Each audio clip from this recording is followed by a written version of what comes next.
Assalamualaikum warahmatullahi wabarakatuh. Perkenalkan, saya Tuti Alawiyah SPD, calon guru penggerak angkatan 9 dari SMA Negeri 12 Bungo, Provinsi Jambi. Pada kesempatan kali ini, saya akan memaparkan jurnal refleksi Dwi Mingguan Modul 2.2 Pembelajaran Sosial dan Emosional.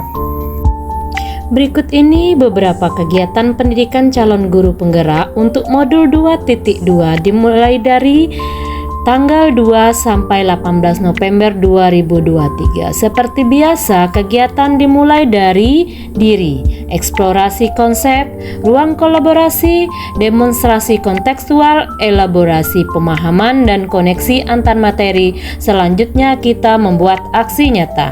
Kegiatan pendidikan calon guru penggerak pada modul 2.1 telah selesai.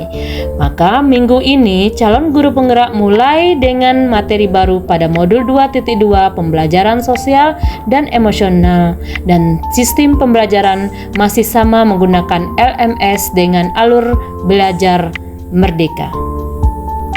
Pada refleksi saya kali ini, saya menggunakan mode refleksi UAT yang diadaptasi dari refleksi yang digunakan pada praktik klinis Diskol dan T 2021. UAT, deskripsi dari peristiwa yang terjadi. Apa yang terjadi? Apa yang saya dengar, lihat, dan alami, dan apa reaksi saya pada saat itu? So what? Analisis dari peristiwa yang terjadi, saya akan melihat bagaimana perasaan saya, apa hal yang berubah dari pendapat, pemikiran, atau apapun yang diyakini sebelumnya. No what? Tidak lanjut dari peristiwa yang terjadi, dukungan apa yang dibutuhkan untuk menindaklanjuti refleksi saya, dan bagaimana saya melakukannya pertama kali, hal baru apa yang ingin saya bagikan. Pada poin pertama, what? Apa? Deskripsi dari peristiwa yang terjadi.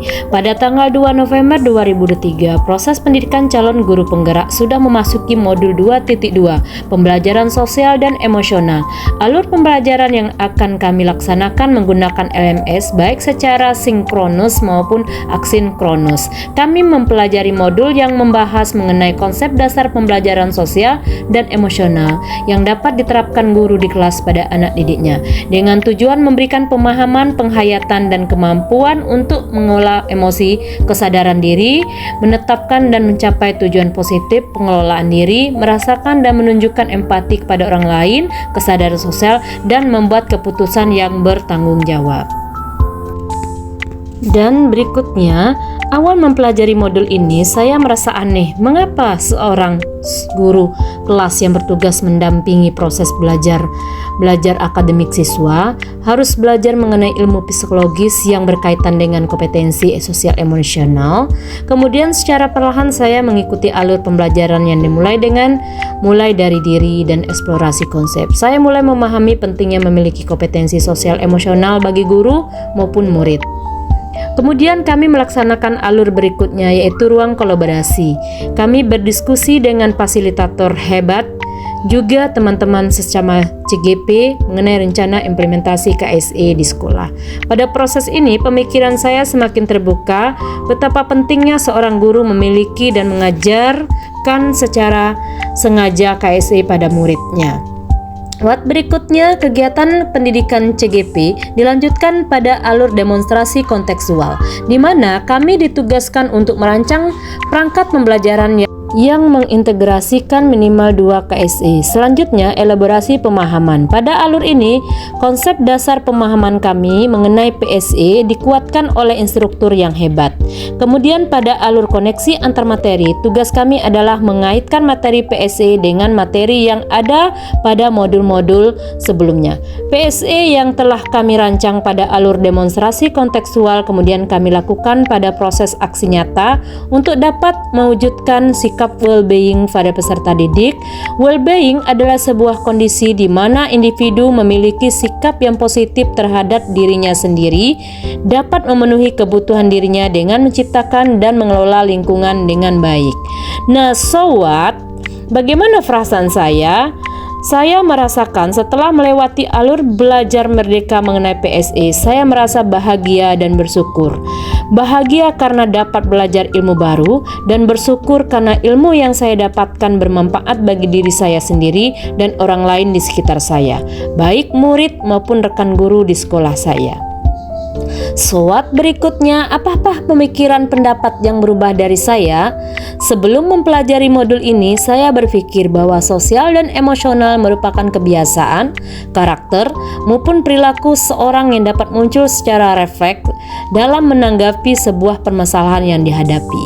Saya juga berpikir pembelajaran sosial emosional tidak dapat diajarkan oleh semua guru, karena hal tersebut berkaitan dengan disiplin ilmu lain, seperti yang saya tahu hanya guru BK yang bisa menerapkannya, karena berhubungan dengan psikologi kepribadian.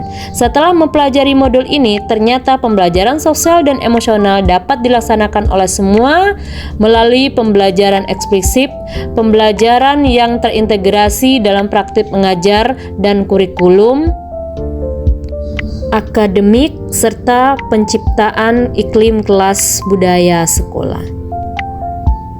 Selanjutnya, know what? Tindak lanjut dari peristiwa yang terjadi. Yang pertama, dukungan apa yang dibutuhkan untuk menindaklanjuti refleksi saya? Sebagai bentuk implementasi KSE di sekolah, saya memerlukan kerjasama dan kolaborasi dari warga sekolah. KSE dapat terwujud apabila iklim dan budaya sekolah secara konsisten dan kontinu melaksanakannya. Dukungan dan peran orang tua juga sangat penting, mengingat KSE dapat tumbuh melalui kolaborasi dari semua pihak yang terkait. Yang kedua, bagaimana saya melakukannya? Pertama kali, saya akan memulai dari diri saya. Dengan menjadi pribadi yang well-being, saya akan terus berusaha menciptakan iklim dan budaya sekolah yang baik pula. PSW akan saya laksanakan secara konsisten sehingga dapat menjadi inspirasi bagi warga sekolah yang lain untuk terus dapat belajar dan bertumbuh menjadi pribadi yang memiliki KSE positif. Yang ketiga, hal baru apa yang ingin dibagikan? Bagi murid, saya akan mulai menumbuhkan kompetensi sosial dan emosional mereka dengan mulai merencanakan dan melaksanakan kegiatan-kegiatan apa saja yang dapat menciptakan kesadaran penuh.